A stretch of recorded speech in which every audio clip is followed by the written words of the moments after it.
राधे राधे दोस्तों, आज मैं आप सभी को मामा प्रयागराज की कहानी सुनाऊंगी। यह एक बहुत ही पुरानी और सच्ची कहानी है। ज़्यादा कुछ पुरानी भी नहीं है, यही बस कुछ 200 साल पुरानी कथा है, जो एक सच्ची कथा है। मामा प्रयागराज की कहानी रक्षाबंधन के अवसर पर हमेशा कही जाती है। तो चलिए ये कहानी शुरू करते हैं। जनकपुर देश में एक ब्राह्मण दंपत्ति रहता था। ब्राह्मण दंपत्ति बहुत ही ज्ञानवान और गुणवान था। कहा जाता है जनकपुर के राज्य में कूड़ा उठाने वाले को भी सब तरह के वेद और शास्त्रों का ज्ञान होता है। वहाँ के लोगों को हर तरह से वो अपनी वेद कला में निपुण होते हैं। तो ब्राह्मण भी बहुत विद्वान था। बड़े बड़े घरों में अक्सर हवन पूजा करने के लिए जाया करता था। लेकिन ब्राह्मण को एक खेद था कि शादी के इतना समय बीत जाने के बाद भी उन्हें कोई संतान प्राप्ति का सुख नहीं हुआ था। अक्सर ब्राह्मण यही सोचता रहता था कि वो कब इस सुख को प्राप्त करेगा, और ये सोचकर मन में भगवान से प्रार्थना भी करता था और भगवान से हमेशा कहता था, हे भगवान, अगर मुझे पुत्र दो तो ऐसा पुत्र देना जो बहुत गुणवान और दिव्य दृष्टि वाला हो। यही सोचकर एक बार वह ब्राह्मण प्रयागराज हवन करने के लिए गया। वहाँ से काफ़ी समय बीत जाने के बाद वो वापस अपने घर को लौटा, और जब वह घर को लौटा तो ब्राह्मण की पत्नी ने उन्हें यह खुश खबर दी कि आप पिता बनने वाले हैं। लेकिन कहा जाता है जब भगवान को कुछ अच्छा करना होता है तो वह हमारी परीक्षा लेना पहले शुरू कर देते हैं। जैसे जैसे ब्राह्मण की पत्नी का गर्भ बढ़ता रहा, वैसे वैसे ब्राह्मण बीमार होता चला गया और अपने बेटे का मुख भी न देख पाया। जिस समय उसका जन्म हुआ, ब्राह्मण जनकपुर देश छोड़कर चल बसा। अब तो समझो उस ब्राह्मणी पर, अकेली पत्नी पर दुखों का पहाड़ सा टूट पड़ा। पुत्र ने जन्म लिया तो पति चल बसा। अब पति के जाने के बाद उस अकेली पर ही सारी जिम्मेदारी आ गई थी अपनी और अपने बच्चे के रख रखाव के लिए। अब वह दिन भर काम करती और शाम तक का खाना जुटा पाती। अब वह अपने बच्चे का पालन पोषण कर रही थी, लेकिन दुखों का सिलसिला कहाँ बंद हुआ। दुख तो ऐसे ही चलते रहे। एक दिन वह माँ बेटा घर में ही बैठे थे और उन्होंने जैसे ही वो बैठे थे, उनके घर में अचानक से आग लग गई। अब वह अपने बेटे को लेकर बाहर की तरफ दौड़ी और मुश्किल से अपनी और अपने बेटे की जान बचाई। अब घर में जो बचा खुचा जो भी बचा था सब जलकर राख हो गया। हाँ, और उसने अपने बेटे का नाम प्रयागराज रखा था, क्योंकि वह सोच रही थी कि जब वह प्रयागराज से ब्राह्मण वापस लौटा था तभी उसका गर्भ ठहरा था, तो इसलिए उसने अपने पुत्र का नाम भी प्रयागराज रख दिया था। अब उनके घर में आग लग चुकी थी।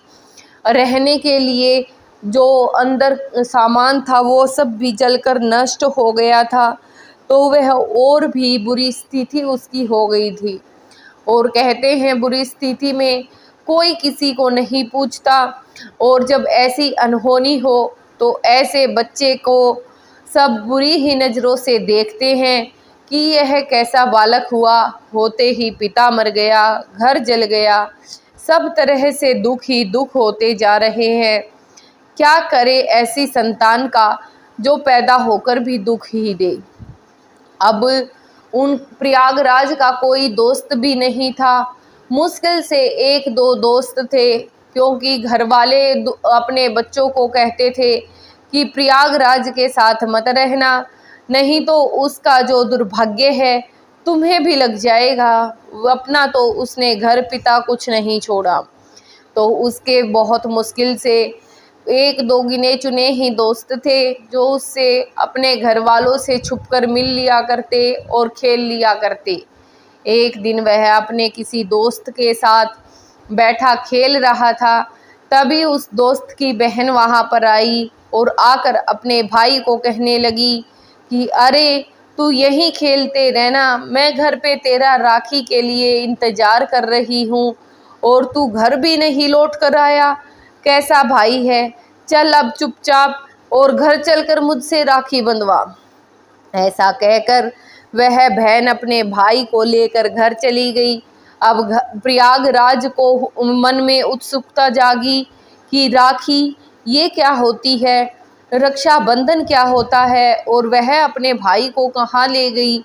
यह देखने के लिए प्रयागराज भी उनके पीछे पीछे चल दिया। अब प्रयागराज उनके घर के बाहर छुपकर देख रहा था कि उसकी बहन उसको तिलक लगा रही है, आरती उतार रही है और फिर रक्षा सूत्र बांध रही है, अपने भाई के लाड कर रही है और दोनों बहन भाइयाँ मिठाई खा रहे हैं। अब प्रयागराज के मन में भी उत्सुकता जागी कि मेरी कोई दीदी नहीं है, मेरी कोई बहन नहीं है। वह दौड़ा वापस अपने घर की तरफ। घर आकर उसने अपनी माँ से पूछा, माँ मेरे कोई दीदी नहीं है, मेरी बहन नहीं है क्या? अब माँ इस बात का क्या जवाब दे। माँ तो जैसे तैसे उसको पाल रही थी, अब क्या ही बताए कि उसके और मेरे सिवा इस दुनिया में हमारा कोई नहीं है। फिर माँ को याद आया कि जनकपुर में सब उसको अपनी बेटी ही मानते हैं, तो इसीलिए उसने कह दिया कि हाँ क्यों नहीं है तेरी बहन, है ना तेरी बहन तो सबसे अच्छी है, सबसे प्यारी है। अब प्रयागराज के मन में और ज़्यादा उत्सुकता जागी कि अच्छा जब मेरी बहन है तो कभी आती क्यों नहीं, मुझसे मिलती क्यों नहीं, और क्या नाम है मेरी बहन का। माँ ने कहा कि बेटा तेरी बहन का नाम सीता है, जानकी जी कहते हैं, और वह इसीलिए नहीं आती कि उसकी शादी एक राजा के साथ हुई है और वो बहुत बड़े राजा हैं। उनका नाम श्री रामचंद्र है। श्री राम के साथ तेरी बहन जानकी का विवाह हुआ है, तो राज कार्यों में अक्सर वह व्यस्त रहती है। अब प्रयागराज ने पूछा, अच्छा फिर कहाँ है ये राजा रामचंद्र और मेरी बहन जानकी, मुझे उनसे मिलना है, चाहे जो हो जाए। अम्मा कहने लगी कि नहीं बेटा, तुम थोड़े से बड़े हो जाओ फिर अपनी बहन से मिलने जाना, वो अयोध्या में ही रहती है, अयोध्या में जाना और फिर मिलना, अभी तुम बहुत छोटे हो, तुम नहीं जा सकते। ऐसे कहकर माँ ने कुछ दिन के लिए बात टाल दी।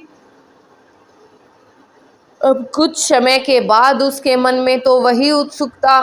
उसने फिर से कहा, माँ तुम मुझे कब भेजोगी अयोध्या, मुझे अपनी बहन से मिलना है, चाहे जो हो जाए, मैं अपनी बहन को देखना चाहता हूँ।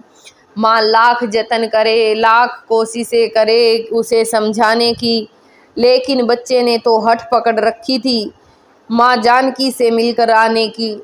अब वह बार बार कहे मुझे अपनी दीदी जानकी से मिलना है, अपनी बहन जानकी से मिलना है, सीता से मिलना है। अब माँ ने कहा कि बेटा तू कुछ दिन और ठहर जा, मैं तेरे जाने का प्रबंध कर दूंगी। लेकिन आज प्रयागराज ने हठ पकड़ ली।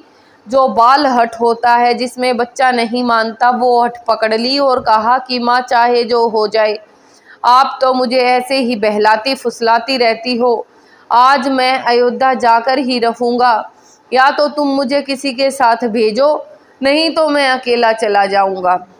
अब माँ ने कहा ठीक है, तू नहीं मानता तो तू यहीं ठहर, मैं तेरे लिए कुछ इंतजाम करके आती हूँ।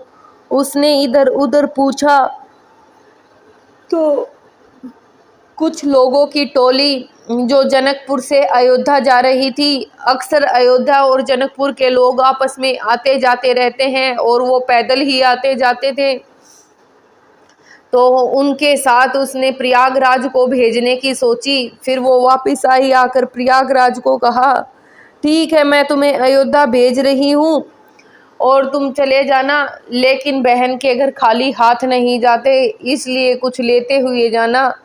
अब माँ ने सोचा कि बेटी के घर जाएगा, क्या दूँ उसे, ये सोचकर वह बाहर भिक्षा के लिए निकली। आज भिक्षा में उसे अच्छे चावल भी मिल गए जो थोड़े ज़्यादा थे। माँ ने आके, कसार कहते हैं उसको, चावल का आटा बनाया। आटा बनाकर उसको थोड़ा पीस कर और उसमें घी शक्कर मिलाकर कसार तैयार किया और कसार तैयार करके कहा कि ये ले जा, अगर तुझे तेरी बहन मिले तो उसे ये दे देना। अब तो प्रयागराज की खुशी का कोई ठिकाना ही नहीं। अब तो प्रयागराज जैसे 7वें आसमान पे पहुंच गया हो, इस तरह उन लोगों के साथ चलने लगा। अब जब वो चला तो वो सब लोग धीरे धीरे विश्राम करते हुए चले, लेकिन प्रयागराज को कहाँ तसल्ली। प्रयागराज तो ये सोचे कि मेरे पंख लग जाएं और मैं उड़ के चला जाऊं, चाहे और अपनी बहन का चेहरा देख लूं, अपनी बहन से मिल लूं, और मिलूंगा तो डांटूंगा। मन मन में सोच रहा है बच्चा, मिलूंगा तो डांटूंगा कि मेरे पास क्यों नहीं आती। सबकी बहन अपने भाइयों के पास रहती है, फिर वो मेरे पास क्यों नहीं आती। अब बच्चा मन में ये सोचता हुआ और उन सब जनकपुर वालों को वहीं पर छोड़कर अकेला ही दौड़कर भागकर अयोध्या में पहुंच जाता है। अयोध्या में पहुंचकर इधर उधर सबसे पूछता है कि तुमने श्री रामचंद्र देखे, माँ जानकी देखी। सब श्री रामचंद्र के महल की तरफ हाथ करें और मंदिर की तरफ दिखाएं। फिर वो जाए और देखे, कहे नहीं, यहाँ तो मेरी बहन नहीं है, मेरी बहन कहाँ है, मुझे तो मेरी बहन से मिलना है। तो लोग उनको मूर्ति दिखा दे जो माता सीता और श्री राम जी की थी। मूर्ति को देखकर बच्चा कहने लगा कि ये मेरी बहन नहीं है, मुझे तो मेरी असली बहन चाहिए जो बिल्कुल मेरे सामने हो, मुझे गले से लगाए, मुझे राखी बांधे, मुझे ऐसी बहन चाहिए, ये तो मेरी बहन नहीं है। अब वो छोटा सा बच्चा इधर से उधर घूमता फिर रहा, लेकिन उसको कहीं भी माता सीता और जो श्री रामचंद्र नहीं दिखे। अब वह मन में सोचता है कि माँ ने तो कहा था कि वो तो बहुत बड़े राजा हैं, बहुत, जैसे ही अयोध्या में जाकर उनका नाम लोगे सब बता देंगे कि कहाँ पर हैं, लेकिन कैसे ये तो राजा हैं, इनको तो यहाँ पे कोई नहीं जानता, ना कोई उनका घर बता रहा है, ना कोई उनका पता बता रहा है। और मन ही मन खूब परेशान हो चुका था। अब एक पेड़ के नीचे बैठकर रोने और चिल्लाने लग गया कि दीदी तुम कहाँ हो, दीदी तुम आ जाओ, बहन तुम आ जाओ, बहन तुम कहाँ हो। अब ऐसी हठ बालक की देखकर माता सीता और रामचंद्र साक्षात अपने उसी अवतार में ऐरावत हाथी के ऊपर बैठकर, और जिस तरह उनकी झांकी चलती थी अयोध्या में, उसी तरह देखो तो चले आ रहे हैं। अब बच्चे की खुशी, और बच्चे ने सोचा कि यही होंगे ज़रूर मेरी दीदी और मेरे जीजा जी, इतने बड़े हाथी, ऐरावत हाथी पर बैठकर आ रहे हैं क्योंकि वो राजा है। जैसे ही बच्चे प्रयागराज के पास वो ऐरावत हाथी आया, ऐरावत हाथी ने अपने घुटने टेक दिए, सब वहीं पर चलते चलते रुक गए। और माता सीता ऊपर ऐरावत हाथी के ऊपर से उतरकर ऐसे दौड़ती हुई भाग रही है, भैया भैया भैया कहकर प्रयागराज को गले से लगा लिया। और प्रयागराज भी खुशी से लिपट कर रोने लगा, और उसकी खुशी का कोई ठिकाना न रहा। अब उसने सोचा कि मैं तो अपनी बहन पे डांट लगाऊंगा कि कैसी है तू, मुझसे मिलने क्यों नहीं आई, मुझे राखी क्यों नहीं बांधती। और अपने उसी बाल हठ में, बाल अवस्था में वो बोलने लगा तो माता सीता ने कहा कि भैया मैं नहीं आ सकती, क्योंकि तुम्हारे जीजा जी का यहाँ बहुत बड़ा राजकार्य चलता है और मुझे इनकी मदद करनी पड़ती है, इसलिए मैं घर नहीं आ सकती। मैं तुझे यहीं पर राखी बांध दूंगी। तब प्रयागराज कहने लगा, बहन अब मैं वापस घर नहीं जाऊंगा, अब मैं यहीं रुकूंगा। तब माता सीता ने कहा, नहीं भैया, एक बार तो तुझे घर जाना पड़ेगा और माँ से मिलकर आना पड़ेगा, वरना वो क्या सोचेगी कि प्रयागराज गया और वापस भी नहीं आया। इसलिए तुम एक बार जाओ और माता को सब बताकर वापस आ जाना। और अच्छा ये बताओ कि माता ने मेरे लिए क्या भेजा है? क्या माता ने तुझे खाली हाथ ही भेज दिया? तब प्रयागराज को याद आया और प्रयागराज ने कहा, नहीं नहीं, माँ ने मुझे खाली हाथ नहीं भेजा। ये जो चावल के आटे से माँ ने कसार बनाया है, ये भेजा है, ये खा लीजिए। अब साक्षात माता सीता सबसे पहले श्री रामचंद्र जी को खिलाती है, फिर खुद खाती है और फिर छोटे बच्चे प्रयागराज को खिलाती है।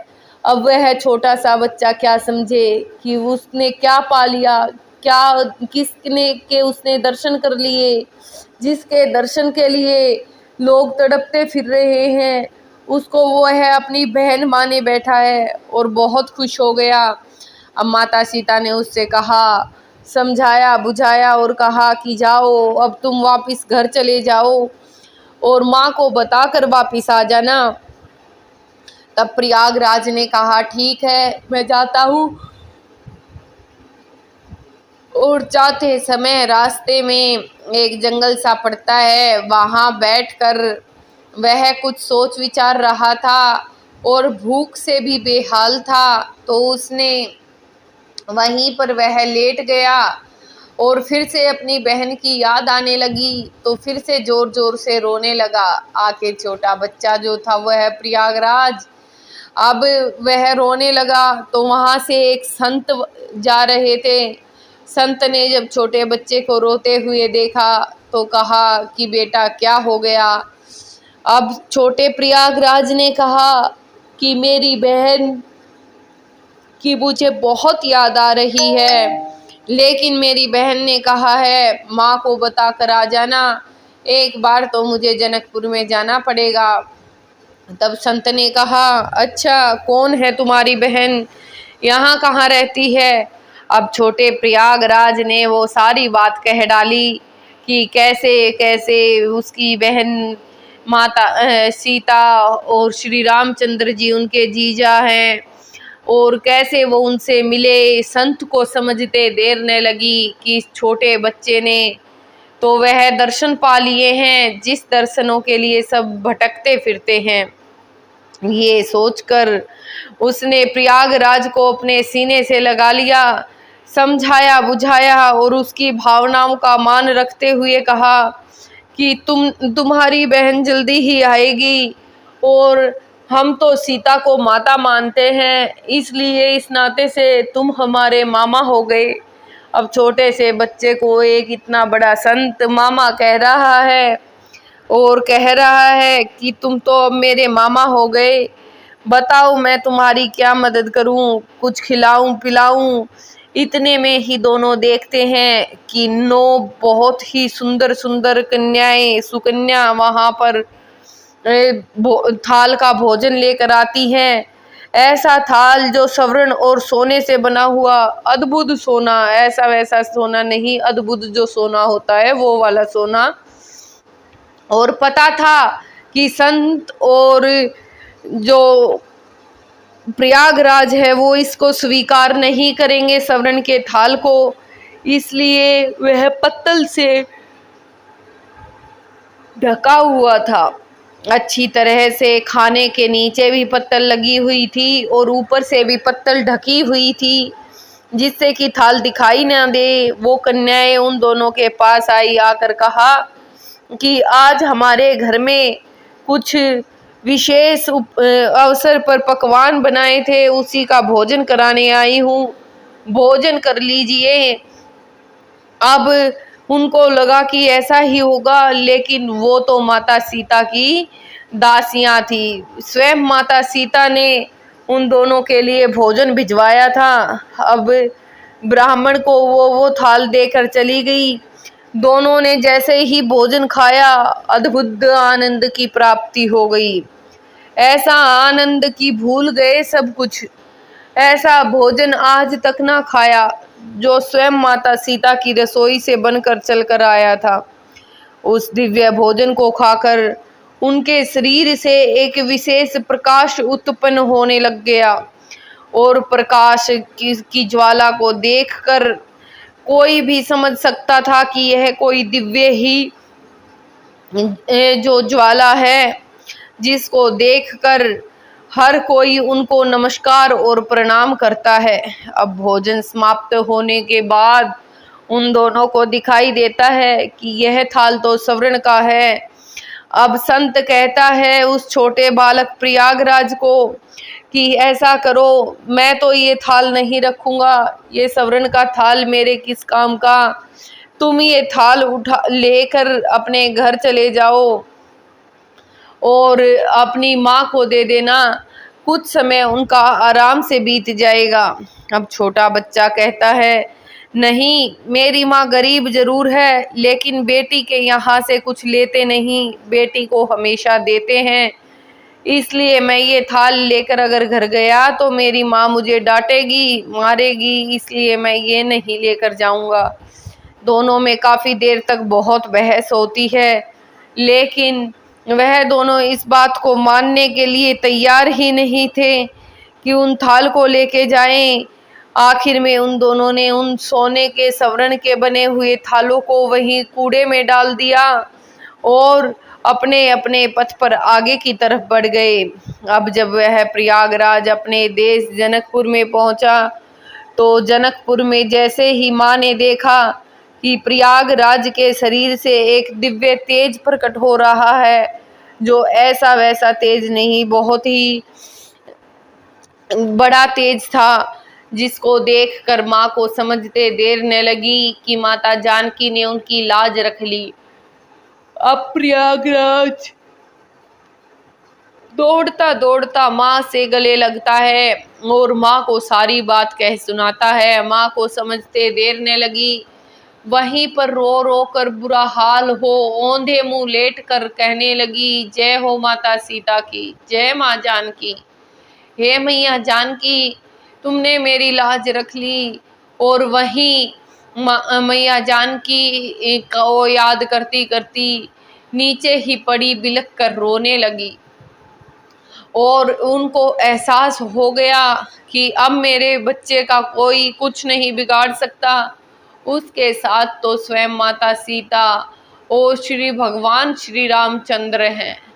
ये सोचकर अब माँ के शरीर में जो दिव्य आनंद था वो समाया नहीं जा रहा था। एकदम से प्रभु आनंद की अनुभूति नहीं कराते, वरना इंसान फट जाए और वहीं मर जाए। लेकिन धीरे धीरे वह दिव्य आनंद की प्राप्ति कराते हैं। अब उस आनंद का अनुभव माँ को होने लगा था, और जैसे जैसे अनुभव बढ़ता रहा, 1 साल के बाद ही प्रयागराज की माता भी स्वर्ग सिधार गई। अब प्रयागराज इस दुनिया में काफी अकेला पड़ गया था। अब प्रयागराज ने सोचा कि ना माँ है ना पिताजी, फिर मैं यहाँ ठहर कर क्या करूँगा। इससे अच्छा तो अपनी दीदी के ही देश चलता हूँ, वहीं रह लूँगा और वहीं कुछ खा पी लूँगा। ये सोचकर जब प्रयागराज वहाँ से जाने लगा, तो एक विद्वान ब्राह्मण ने कहा कि अरे प्रयागराज, तुम कहाँ जा रहे हो? यहाँ जनकपुर को छोड़कर मत जाओ। मैं अपनी बेटी का विवाह तुम्हारे साथ कर दूंगा और तुम अपनी सारी धन संपत्ति जो कुछ है तुम्हारे नाम कर दूंगा। तुम आराम से जीवन बिताना। अब तो प्रयागराज के गुस्से की ज्वाला का कोई अंत न रहा। वह सोचने लगा कि मुझे तो मेरी बहन से मिलने जा रहा है और ये मुझे गृहस्थ जीवन बनाकर यहाँ बसने के लिए कह रहा है। इसका मतलब तो यही है कि यह मेरी राह में रोड़ा बनता जा रहा है। ये सोचकर अब प्रयागराज को गुस्सा तो आया, लेकिन वह कुछ न बोला और अपना झोला उठाया और चल पड़ा सीधे अयोध्या की तरफ। और सीधे जाकर अयोध्या में रुका। और अयोध्या में जाते समय रास्ते में वही जंगल आया जहाँ पर वह रुका, और उनको वही संत मिला। संत ने जब उसको देखा तो पहचान गए और दौड़े दौड़े उनके पास आए और आकर पूछा कि तुम यहाँ कैसे। तब छोटे बच्चे प्रयागराज ने कहा कि मैं तो फिर मेरी बहन से ही मिलने आया हूँ। अब संत को भी यकीन हो चुका था कि ऐसे दिव्य जो दृष्टि का जो बच्चा है, शरीर का जो बच्चा है, वह अपनी हट से माता जानकी को फिर से बुलाएगा, इसलिए वह भी बच्चे के साथ साथ ही चलने लगा। अब दोनों महासंत चलने लगे पीछे पीछे अयोध्या की तरफ, कभी वो आगे कभी वो पीछे, और दोनों में ज्ञान की बातें हो रही हैं। और उस संत ने प्रयागराज को अपना शिष्य बना लिया और कहा कि वैसे तो हमारा नाता शिष्य और गुरु का है, लेकिन हम शिष्य और गुरु का नाते से अलग मैं तुम्हें मामा कहकर पुकारूंगा। आज से तुम मेरे मामा हो। अब उनके दिव्य शरीर से ऐसी किरणें, ऐसा तेज प्रकट होता था और इतनी ठंडी ठंडी मीठी सुगंध हवा वहां पर चलने लगती थी। उस हवा में एक अलग ही आनंद होता था। अपने आप वहां पर संत महात्मा इकट्ठे हो जाते थे और भजन कीर्तन शुरू हो जाता था। अब तो बस प्रयागराज को पता ही नहीं चल रहा था, बेसुध सा हो गया था। कोई हिलाए और तो खाना खा ले, ना हिलाए तो ऐसे ही आंखें बंद किए, जटाएं इतनी लंबी लंबी, बाल बड़े, और अयोध्या की धूल पूरे शरीर पे लगी हुई। जान ऐसा लग रहा था जैसे कोई तपस्वी हो, लेकिन वो तो गुम था। अयोध्या के उस कार्यकाल में जब श्री रामचंद्र और माता सीता, माँ जानकी अपने राज कार्यों में व्यस्त थे, और इसी तरह काफी समय उनको बीत गया। अब जो साधु संत महात्मा थे उनको तो पता था कि ये सब जो हो रहा है ये सब प्रभु की ही माया है, और ये प्रभु में इतने लीन हो चुके हैं कि इनको तो अपने शरीर की भी शुद्ध नहीं है। अपने शरीर की शुद्ध न होने का मतलब यही है कि उसको नहीं पता होता कि उसने कब खाया था, उसने कब सोया था और कब जगा था, कब नहीं जगा था। ऐसा ही हाल प्रयागराज के साथ हो रहा था। अपनी बहन के विरह में प्रयागराज बेसुध सा आंखें बंद किए रहता। जब आंखें खोलता तो एक अजीब ही नशा जैसे नशेड़ी की आंखों में होता है। दूसरे जो पागलपन वाले लोग होते हैं उनको तो वो नशीली आंखें नजर आती थी, लेकिन साधु संत महात्मा सब समझ जाते थे कि ये तो प्रयागराज के जो आंखों में जो तेज है ये सब श्री रामचंद्र और माता जानकी जी का है। अब वो काफी प्रसिद्ध हो चुके थे। पूरे अयोध्या में सब उसे मामा प्रयागराज के नाम से बुलाने लगे थे। लोगों ने वहां पर कुछ चढ़ावा भी देना शुरू कर दिया था, और प्रयागराज अब उस अवस्था में पहुंच गया था जब श्री रामचंद्र और माता सीता चित्रकूट पर वन में गए थे वनवास भोगने के लिए। और जब उसने प्रयागराज ने ये देखा कि मेरी बहन सोने के पलंग पे सोने वाली और इस तरह जंगल में नंगे पैर घूम रही है, कलेजा चिर गया उसका। आंखों से अश्रु बहने लगे और सोचने लगा ये मेरी बहन के साथ क्या हो गया। मेरी बहन के इतने कोमल कोमल पैर हैं, कैसे चलेगी वो कांटों के ऊपर। कभी कांटे आएंगे, कभी फूल आएंगे, कभी कंकड़ आएंगे, कभी पत्थर आएंगे, किस तरह चलेगी मेरी बहन। क्यों ले गए रामचंद्र जी मेरी बहन को अपने साथ वन में। और मन ही मन जो एक भाई को अपनी बहन के लिए चिंता होती है, फिक्र होती है, उस चिंता फिक्र को सोचकर गुस्सा भी हो रहे हैं कि श्री रामचंद्र जी को अपने पिता का आदेश निभाना था तो अकेले चले जाते, आखिर क्यों मेरी बहन को भी ले गए? मेरी बहन कैसे यह समय पूरा करेगी? हे भगवन, मेरी बहन की रक्षा करना। और ऐसे सोचकर अश्रुधारा उनकी आंखों से बह रहे हैं। अब तो प्रयागराज के ऊपर जो चढ़ावा आने लगा था, वो चढ़ावा प्रयागराज ने लेना शुरू कर दिया। और जब लोगों को पता चला कि प्रयागराज मामा ने चढ़ावा लेना शुरू किया है, तो चढ़ावा और ज्यादा आ गया। अब प्रयागराज ने वो सारा चढ़ावा इकट्ठा किया और उस चढ़ावे से 3 सोने के पलंग बनवाए और 3 सोने की जो चरण पादुकाएं होती हैं वो बनवाई। एक श्री रामचंद्र जी के लिए, एक माता जानकी के लिए और एक जोड़ा लक्ष्मण के लिए। ये तीनों के लिए बनवाकर उन सब को पलंग को अपने सिर पर इस तरह से रखा, एक के ऊपर एक, एक के ऊपर एक रख, अपने सिर पर ही रख चित्रकूट की ओर चल पड़े। ये होती है संत महात्माओं की मस्ती। उसको इस दुनिया से कुछ नहीं लेना देना था, उसको तो बस एक ही फिक्र थी, अपनी बहन की सेवा की। और जो सच्चे हृदय से भगवान का स्मरण करते हैं, उनको भगवान के दुख और सुख के बारे में सब अनुभूति अपने ही मन से होने लग जाती है। और इसी अनुभूति के साथ अब प्रयागराज भी सोच लिया था कि पानी भी तभी पीऊंगा जब चित्रकूट के पर्वत पर पहुंच जाऊंगा, वहां के जंगल में पहुंचकर अपनी बहन को ये सोने की पादुकाएं पहना दूंगा और उसको सोने के पलंग पर लेटकर सोने के लिए दूंगा। मुझसे पहले तो मैं पानी भी नहीं पीऊंगा। ये सोचकर प्रयागराज चलने लगे। चलते चलते पहुंच गए चित्रकूट पर और चित्रकूट पर जाकर चिल्लाने लगे, दीदी तुम कहाँ हो, बहन तुम कहाँ हो? श्री रामचंद्र जी को आवाज लगाई कि जीजा जी मैं आ गया, मुझे मेरी बहन से मिला दो।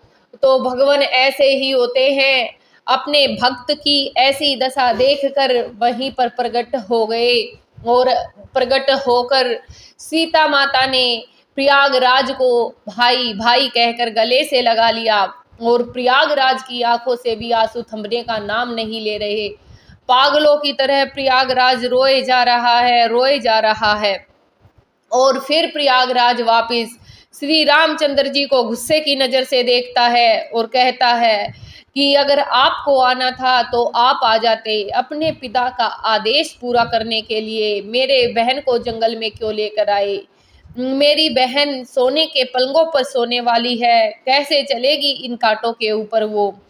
माना तब भगवान श्री रामचंद्र ने कहा कि प्रयागराज तुम व्यर्थ ही चिंता करते हो, तुम्हारी बहन को जंगल में भी आनंद ही मिलेगा।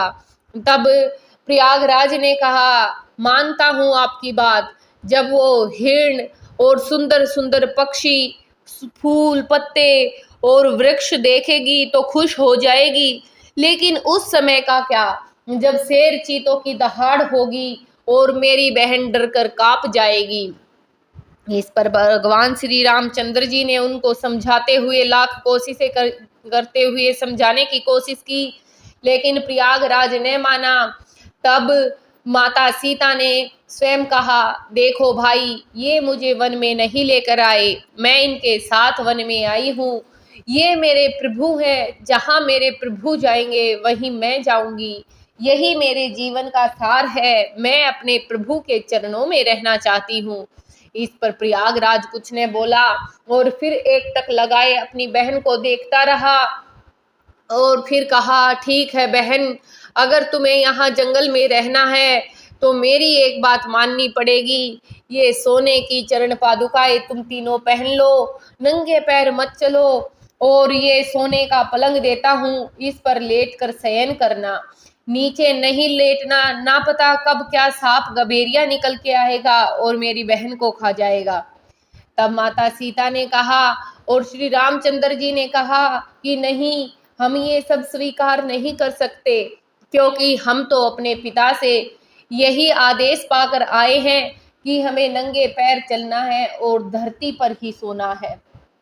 तब वो बुरी तरह आंखों में आंसू लाकर प्रयागराज कहने लगा यहाँ जंगल में कौन देखने आएगा कि तुम नंगे पैर चल रहे हो या चरण पादुकाएं पहनकर चल रहे हो।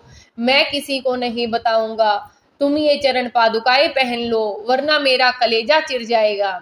तब माता सीता ने प्रयागराज के पैरों की तरफ देखते हुए कहा कि भाई देख, तेरे पैरों में छाले हो गए हैं, कहाँ कहाँ से चलकर तू आया है। मेरी बात मान, हम आदेश का पालन अच्छी तरह से करेंगे, किसी भी द्वेष में आकर कोई गलत काम नहीं करेंगे। इसलिए ये चरण पादुकाएं तू अपने साथ ले जा, इनको तू पहनना, और जो ये सोने के पलंग है इन पर तुम ही सोना। हम जब वन से वापस लौटेंगे तो ये चरण पादुकाएं और ये पलंग तेरे से लेंगे और इन पर ही शयन किया करेंगे। इस पर लक्ष्मण मजाक करते हुए कहने लगा कि प्रयागराज, तुम कहो तो मैं तेरे साथ चलूं। इस पर प्रयागराज गुस्से से देखता हुआ बोला कि लक्ष्मण, ये मजाक का समय नहीं है, मुझे मेरी बहन की चिंता हो रही है। तब श्री रामचंद्र जी ने बड़े ही कोमल स्वर से प्रयागराज को समझाते हुए कहा कि तुम अपनी बहन की चिंता मत करो, तुम आराम से अयोध्या नगरी वापस लौट जाओ। हम वहां आने के बाद इन पर ही शयन करेंगे और तुम्हारी बहन को हम यहाँ जरा भी कष्ट न होने देंगे। ये सारी बातें सुनने के बाद, बहन और जीजा जी का आदेश मिलने के बाद, प्रयागराज चित्रकूट से अयोध्या वापस आने के लिए फिर से तीनों पलंग वैसे ही ले, एक के ऊपर एक, एक के ऊपर एक पलंग लेकर वापस चित्रकूट से अयोध्या की तरफ चल पड़ा। और जब वो अयोध्या की तरफ चल पड़ा तो देखा, उसने आंखें खोली तो पलक झपकते ही वो अयोध्या में निकला। भगवान ने अपनी माया से एक ही क्षण में उसे चित्रकूट से अयोध्या में भेज दिया था। लेकिन प्रयागराज को मन में महसूस हुआ कि शायद मुझे चलते चलते काफी दिन बीत गए और मुझे पता भी नहीं चला कि मैं कब चित्रकूट से अयोध्या में पहुंच गया। और ऐसे ही वापस आकर प्रयागराज फिर से लीन हो गया। अपनी बहन और जीजा जी के लिए ऐसी महिमा थी प्रयागराज जी की, सभी संत महान विद्वान भी उनके चरणों में लेटे रहते थे, लेकिन उनको कोई शुद्ध न थी। ऐसे ही भगवान श्री रामचंद्र और माता जानकी जी के चरणों में विलीन थे। अयोध्या के जो भी कार्य काल में जो भी कुछ घटित हुआ, उसी में अपने जीवन को जीते हुए शरीर को त्याग दिया। यही होती है संतों की महिमा। एक सच्चे संत इसी प्रकार के होते हैं, उनको यही, इस दुनिया से कोई मतलब नहीं होता। वो अपने प्रभु के चरणों में इस तरह लीन हो जाते हैं कि उनकी महिमा की जो नगरी होती है उसी में जीते हैं और उसी में मरते हैं। तो दोस्तों, अगर ये कहानी, ये कथा, सच्ची कहानी आपको पसंद आई हो तो आपका बहुत बहुत धन्यवाद। और यहाँ तक अगर आपने मेरी कथा को पूरा सुना है तो उसके लिए भी बहुत बहुत धन्यवाद। आपसे उम्मीद करूंगी कि इस कथा को ज़्यादा से ज़्यादा शेयर करेंगे, जिससे और भाई बहनों तक भी यह कथा पहुँच सके और वो श्री रामचंद्र और माता सीता के चरणों में अपने मन को लगाने में विलीन हो जाएं। तो बोलो श्री राधे बिहारी की जय।